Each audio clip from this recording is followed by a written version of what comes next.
Silas lived a life carved from the very wood he felled. His cabin, nestled deep within the emerald embrace of the Blackwood forest, was a testament to his solitude. Years had passed since he'd willingly shared his space, his days filled with the rhythmic swing of his axe, the scent of pine, and the quiet companionship of the ancient trees. He was a man of few words, his heart guarded by a wall built of past hurts and hardened by the unforgiving wilderness. He preferred it that way. People brought complications, noise, and expectations. The forest demanded only respect, offering solace in its silent strength. Each dawn found him renewed, ready to face the day's labor. Each dusk brought a quiet satisfaction, a sense of accomplishment earned through honest work. But the forest, in its unpredictable nature, was about to disrupt Silas's carefully constructed world. A storm was brewing, not just in the sky, but on his very doorstep, threatening to wash away the peaceful solitude he so fiercely protected. He had no idea that the knock on his rough-hewn door would bring not just a girl, but a whole new kind of wilderness into his life, one far more challenging and rewarding than the forest he knew so well. The knock was hesitant, almost timid, a stark contrast to the howling wind that clawed at the cabin walls. Silas, calloused hands still stained with resin, paused mid-supper, his gaze fixed on the sturdy wooden door that had always been his barrier against the outside world. He rarely had visitors. He set down his spoon, the clatter echoing in the small space. Curiosity warred with suspicion. Who would brave such a storm to seek him out? He moved deliberately, his boots heavy on the worn floorboards, the anticipation a knot in his gut. He unlatched the door, and the wind immediately seized the opportunity, whipping snow into the cabin. Standing there, shivering in the meager light, was a girl. Not much more than a child, really. Her face was pale and smudged with dirt, her eyes wide with a mixture of fear and desperation. She clutched a thin shawl around her swollen belly, a stark testament to her condition. "Please," she whispered, her voice barely audible above the wind. "My name is Alara. My brother, he said you would help me." Tears streamed down her face, freezing almost instantly in the biting air. Silas stared, speechless, at the unexpected arrival, the storm suddenly feeling insignificant compared to the tempest brewing in Alara's eyes. The word help echoed in Silas's mind, a discordant note in the symphony of his solitary existence. Help? He was a lumberjack, not a caregiver. He felled trees, not cradled babies. He fixed roofs, not broken hearts. His life was measured in the rings of ancient pines, not the fleeting emotions of strangers. But the girl's shivering form and the obvious distress in her eyes tugged at something deep within him, a buried ember of compassion he thought long extinguished. He knew, instinctively, that turning her away would be a cruelty he couldn't bear. Yet, the thought of inviting her in, of disrupting the carefully ordered life he had built, filled him with a sense of dread. He glanced at Alara, her gaze pleading. Behind her, the storm raged, a mirror to the turmoil within him. He knew he couldn't leave her out there. But what had her brother done? What was he getting himself into? The questions swirled in his mind, unanswered, unwelcome. "Come in," he finally rasped, the words feeling foreign on his tongue. "Get out of the cold." He stepped back, allowing her to enter, the decision made, the die cast. He knew, with a sinking feeling, that his life would never be the same again. Alara stepped inside, her eyes darting around the cabin, taking in the rough-hewn furniture, the stacked firewood, the single, flickering lantern that cast long shadows across the room. It was a simple space, functional and clean, but utterly unfamiliar. She hugged herself tighter, the shawl offering little comfort against the damp chill that seemed to cling to her bones. She didn't know Silas, not really. Her brother, Thomas, had only mentioned him in passing, a gruff lumberjack who kept to himself. Thomas had been vague about the details, only saying that Silas owed him a favor. Now, standing in his presence, she wasn't sure what to expect. He was a large man, his face etched with lines that spoke of hard work and harder living. His eyes, though, held a flicker of something she couldn't quite decipher. Fear was a constant companion. Fear of the unknown, fear of her brother's reckless actions, fear of the future that stretched before her like a dark and uncertain path. She didn't trust easily, not anymore. Thomas, the one person who should have protected her, had betrayed her in the worst possible way. Now, she was at the mercy of a stranger, a man she knew nothing about, her fate hanging in the balance. She wondered what Silas truly wanted. What did he expect from her? Silas, acutely aware of Alara's apprehension, kept his distance. He gestured towards the rough-hewn table. "Sit," he said, his voice gruff but not unkind. He stoked the fire, adding another log, the flames leaping higher, casting a warmer glow on the room. He then busied himself preparing a simple meal, a thick stew he had been simmering earlier. He placed a bowl of the stew in front of Alara, along with a hunk of bread. "Eat," he instructed. "You need to keep your strength up." He didn't press her, didn't offer empty platitudes or false assurances. He simply provided the basic necessities, food and warmth, allowing her to settle in at her own pace. He watched her from across the room as she ate, her movements tentative, her eyes constantly scanning her surroundings. He could see the exhaustion etched on her face, the weariness that went far beyond physical fatigue. He knew instinctively that she had been through something terrible. He offered her a blanket, pointing to a small cot in the corner. "You can sleep there," he said. "I'll take the floor." He wanted to reassure her, to ease her fear, but words were never his strong suit. He hoped his actions would speak louder than any hollow promises. He gave her space, letting her know without words that he wouldn't hurt her. For now, that was the best he could offer. That night, as the storm raged outside, Silas lay on the floor, the rough planks digging into his back. Sleep evaded him. He watched Alara, her small form curled on the cot, her breathing shallow and uneven. He wondered about her story, about the circumstances that had led her to his doorstep. But he didn't ask. He knew she would share when she was ready, if ever. His own past was a locked box, buried deep within his heart. A past he rarely revisited. A past that explained his preference for solitude, his aversion to emotional attachments. He had once loved fiercely, given his heart freely, only to have it shattered into a million pieces. His wife, Sarah, and their young son, Thomas, had been taken by a sudden illness, a swift and merciless fever that swept through their small community. He had been powerless to stop it, helpless as he watched them slip away. The grief had been all-consuming, leaving him a hollow shell of a man. He had retreated into the forest, seeking solace in the silence, burying himself in his work. He vowed never to love again, never to open himself up to such devastating pain. He had built walls around his heart, impenetrable barriers that kept the world at bay. Alara's arrival threatened to breach those walls, to stir up the dormant emotions he had worked so hard to suppress. And he wasn't sure he was ready for that. The first few days settled into a quiet routine. Silas continued his work, felling trees and hauling logs, while Alara stayed at the cabin, resting and slowly regaining her strength. He never pried, never asked about her past. He simply provided her with the basic necessities, ensuring she had enough to eat and a warm place to sleep. Alara, in turn, began to observe him. She watched him as he worked, his movements strong and purposeful, his brow furrowed in concentration. She noticed the calloused hands, the weathered face, the quiet strength that radiated from him. He was a man of few words, but his actions spoke volumes. She saw how he tended the small garden behind the cabin, carefully nurturing the vegetables that provided them with sustenance. She saw how he cared for his tools, keeping them sharp and well-maintained. She saw how he respected the forest, taking only what he needed and never wasting anything. Slowly, imperceptibly, her fear began to diminish. She realized that Silas wasn't a monster, as she had initially feared. He was simply a man, a solitary man, who was doing his best to help her. She started to see glimpses of kindness in his eyes, a quiet concern that touched her heart.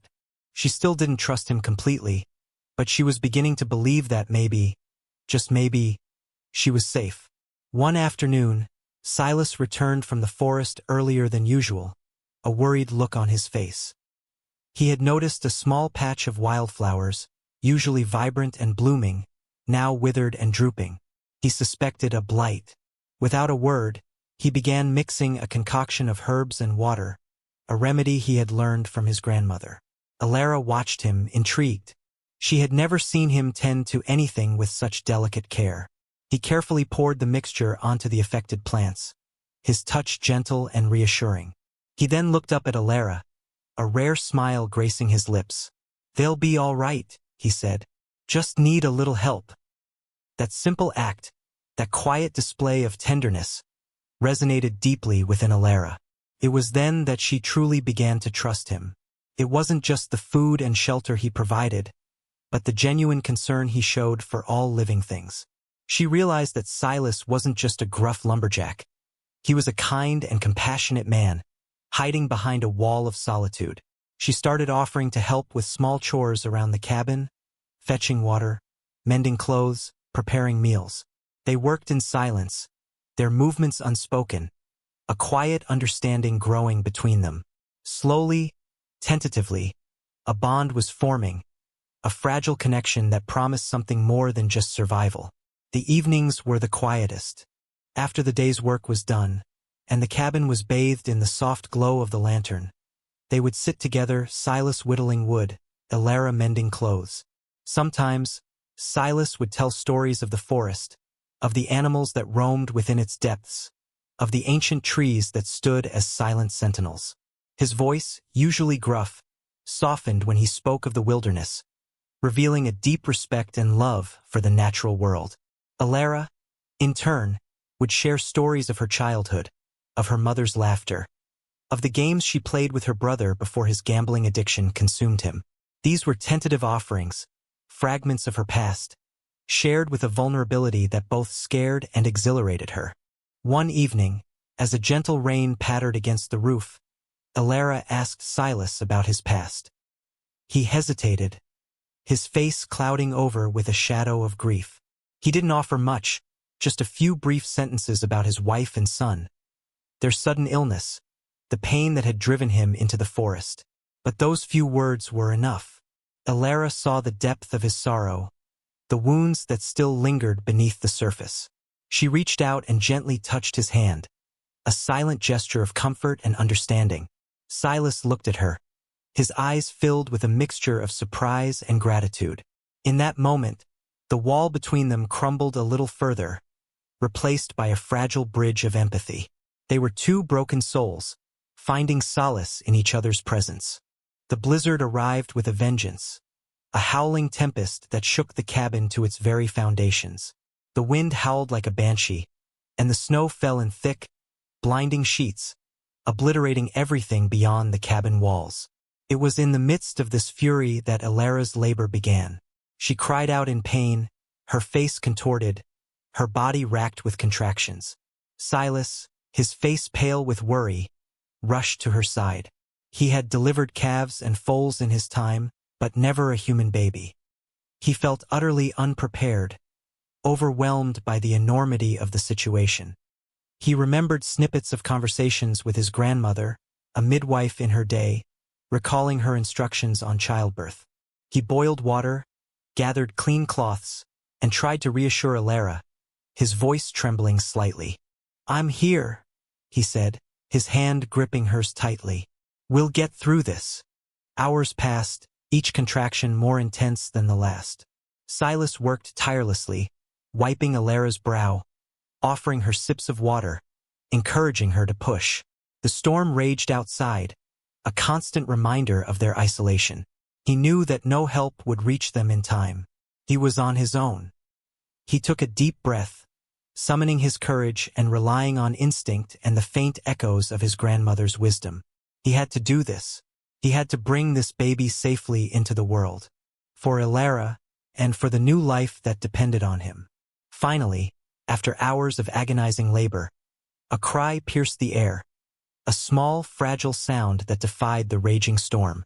A baby girl, healthy and whole, Silas, his hands trembling, gently cleaned the newborn and placed her in Alara's arms.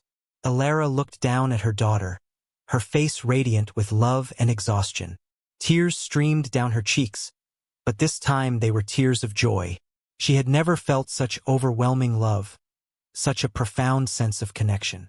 Silas watched them, a lump forming in his throat. He had witnessed the miracle of life, the raw power of creation. He felt a surge of emotion he hadn't experienced in years, a feeling of hope and renewal. The blizzard continued to rage outside, but inside the cabin, a sense of peace had settled. They were safe, warm, and together. They had faced the storm and emerged stronger, bound by a shared experience that transcended words. Silas looked at Alara, her eyes shining with gratitude. He looked at the baby, her tiny face nestled against her mother's chest. In that moment, he realized that he was no longer alone. He had found something he thought he had lost forever. Family. A family forged in hardship, strengthened by love, and destined for a future he couldn't yet imagine. He had found more than just a girl. He had found a reason to live again. The morning after the blizzard, the sun emerged, painting the snow-covered landscape in a dazzling light. The world seemed reborn, cleansed by the storm. Alara, cradling her baby, looked at Silas, her eyes filled with gratitude. "I want to name her Hope," she said, her voice soft but firm, "because that's what she is. Hope for a new beginning, hope for a better future." Silas nodded, his heart swelling with emotion. Hope. It was a beautiful name, a name that resonated deeply within him. He had lost hope years ago, buried it beneath layers of grief and solitude. But now, looking at Alara and her baby, he felt a flicker of that lost emotion rekindle within him. He had never imagined himself as a father figure, never thought he would have another chance at family. But here he was, entrusted with the care of a mother and her child, their lives inextricably linked to his. He looked at Hope, her tiny fingers gripping Alara's. She represented everything he had thought was lost: love, joy, and the promise of a future filled with possibilities. He knew that their journey wouldn't be easy, that there would be challenges ahead. But he was no longer afraid. He had found something worth fighting for, something worth protecting. He had found hope. He smiled at Alara. "Hope," he repeated. "It's perfect." The relative peace of the following weeks was shattered by a familiar figure trudging through the snow towards the cabin. It was Thomas, Alara's brother. He looked gaunt and worn, his clothes tattered, his eyes filled with a desperate plea. He stopped a few feet from the cabin, his gaze fixed on Alara, who stood in the doorway, hope nestled in her arms. He didn't speak, simply hung his head in shame. Silas stepped forward, his stance protective, his eyes narrowed. He didn't trust this man, the man who had so callously sold his own sister. He had no idea what Thomas wanted, but he wasn't about to let him hurt Alara again. "What do you want?" Silas asked, his voice cold and hard. Thomas finally looked up, his face etched with remorse. I want to see Alara," he stammered. "I want to ask for her forgiveness. I know what I did was wrong, unforgivable, but I've changed. I swear I've changed. I want to be part of Hope's life." Alara remained silent, her expression unreadable. She clutched Hope tighter, her heart pounding in her chest. She didn't know what to believe. Could her brother truly have changed? Or was this just another manipulation, another attempt to exploit her? She looked at Silas, seeking guidance, her eyes filled with uncertainty. The past was coming back to haunt them. Silas's protective instincts surged.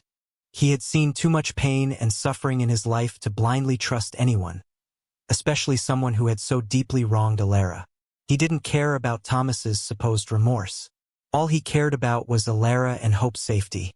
"You can't just waltz back into their lives and expect everything to be forgiven," Silas said, his voice low and menacing. "You gave up that right when you sold your sister. You have no claim here." He saw the hurt in Alara's eyes, the conflict tearing her apart. She wanted to believe her brother, to forgive him, but the scars of his betrayal ran deep. He knew he couldn't make the decision for her. but he wouldn't let Thomas pressure her. "Stay away from them," Silas warned, stepping closer to Thomas, his imposing figure casting a long shadow. "If you try to hurt them again, I won't hesitate to make you regret it." The tension in the air was thick enough to cut with a knife. Alara watched them, her heart pounding, caught between her loyalty to her brother and her growing affection for Silas. She knew that whatever decision she made would have lasting consequences. The fragile peace they had built was now threatened by the arrival of the past. In the days that followed, Alara wrestled with her emotions. She longed to forgive Thomas, to have her brother back in her life, especially now that she had hope. The thought of Hope growing up without knowing her uncle filled her with sadness. But the memory of his betrayal was a constant barrier, a wall of pain and anger that she couldn't seem to overcome. He had sold her, treated her like property, discarded her without a second thought. How could she ever forget that? How could she ever trust him again?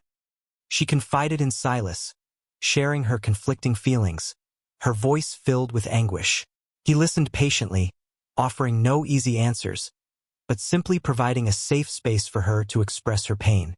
"It's okay to be angry," he said, his voice gentle. "It's okay to be hurt. You have every right to feel the way you do. Don't let anyone pressure you into forgiving him before you're ready." He understood her struggle, the pull between her past and her present. He had his own past to contend with, his own wounds to heal. He knew that forgiveness was a difficult and complex process, one that couldn't be rushed. Alara knew that Silas was right, but the desire for family, for connection, was a powerful force. She just didn't know if she was strong enough to overcome the pain and risk being hurt again. She felt trapped, torn between her heart and her head. The decision weighed heavily on her soul. Silas had a particularly difficult logging job coming up, felling a massive oak tree that was threatening to topple onto a nearby stream. It was a dangerous task, one that required skill and precision. He usually worked alone, but the size of the tree made it impossible. Thomas, sensing an opportunity to prove himself, offered his help. Silas was reluctant, but he was also desperate. He needed the extra hands, and he couldn't deny that Thomas had experience with logging. The work was arduous, the tree resisting their every effort. As they were securing the final ropes, a sudden gust of wind caused the tree to shift unexpectedly. Silas lost his footing, tumbling towards a steep ravine. Without hesitation, Thomas lunged forward, grabbing Silas's arm just as he was about to fall. He strained, his muscles screaming, pulling Silas back to safety. Both men lay on the ground, breathless and shaken. Silas looked at Thomas, his eyes filled with surprise and gratitude. He had risked his own life to save him. It was a selfless act, one that spoke volumes about his character. He began to see a glimmer of sincerity in Thomas, a genuine desire to make amends for his past mistakes. The ice in his heart began to melt. Back at the cabin, Silas sat by the fire, his thoughts churning. He had witnessed Thomas's act of bravery, his selfless sacrifice. He could no longer deny that the man had changed. He saw genuine remorse in his eyes, a sincere desire to atone for his past mistakes. He realized that holding on to anger and resentment was only hurting himself, keeping him trapped in the past. He thought of Alara, her longing for family, her desire to forgive. He knew that she couldn't move forward until she had made peace with her brother. He also thought of Hope, a child who deserved to know her uncle, to have a family, even if that family was flawed and imperfect. He understood that forgiveness wasn't about condoning the past, but about creating a better future. He had spent so many years building walls around his heart, protecting himself from pain. But he was beginning to realize that those walls were also keeping out love and connection. He had to let go of his fear, his distrust, and open himself up to the possibility of forgiveness. He looked at Alara, who was cradling Hope, her face etched with worry. He knew what he had to do. He had to accept Thomas, not just for Alara's sake, but for his own. He had to embrace the importance of family, the healing power of forgiveness. He started to accept Thomas. Seeing Silas's acceptance, Alara felt a weight lift from her shoulders. She knew that she couldn't force herself to forgive Thomas, but she also knew that she couldn't let anger and resentment consume her. She had to find a way to move forward, to heal the wounds of the past. She approached Thomas, her heart pounding in her chest.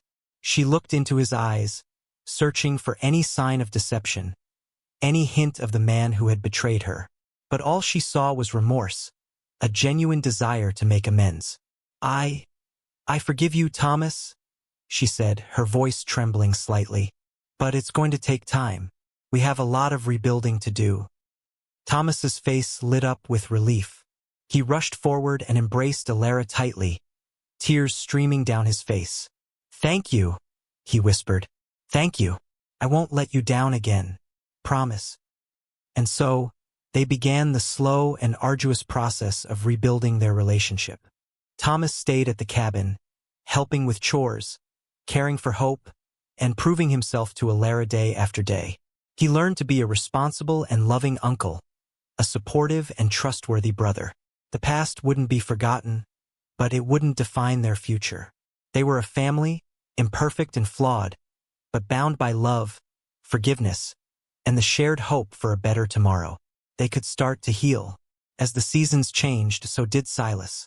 The harsh lines on his face softened, replaced by a warmth that radiated from within. He laughed more often, his gruff voice filled with genuine joy. He found himself looking forward to the evenings, to the stories and laughter shared around the fire. He watched Alara blossom, her strength and resilience inspiring him. He saw Thomas transform, becoming a loving and responsible member of their makeshift family. And he marveled at Hope, a constant source of wonder and delight. He had come to the forest seeking solitude, hoping to escape the pain of his past. But instead, he had found something far more valuable.